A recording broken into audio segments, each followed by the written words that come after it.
അക്കാലം വിശ്വാമിത്രനാകിയ മുനികുല മുഖ്യനുമയോധ്യയ്ക്കമ്മാറെഴുന്നള്ളിയിടിനാൻ.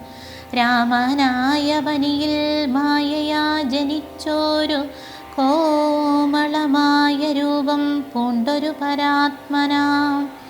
സത്യജ്ഞാനാനന്ദാമൃതം കണ്ടുകൊള്ളുവാൻ ചിത്തത്തിൽ നിറഞ്ഞാശു വഴിഞ്ഞ ഭക്തിയോടെ കൗശികൻ തന്നെ കണ്ടു ഭൂപതി ദശരഥനാശു സംഭ്രമത്തോടും പ്രത്യുത്ഥാനവും ചെയ്തു വിധിനന്ദനനോടും ചെന്നെതിരേറ്റു യഥാവിധി.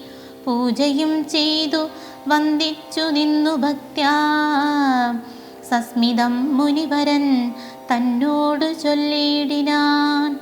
അസ്മജന്മവും അവിന്നു വന്നിതു സഫലമായി നിൻ തിരുവടി എഴുന്നള്ളിയ മൂലം. കൃതാർത്ഥന്തരാത്മാവായിതു ജ്ഞാനിക തപോനിധേ.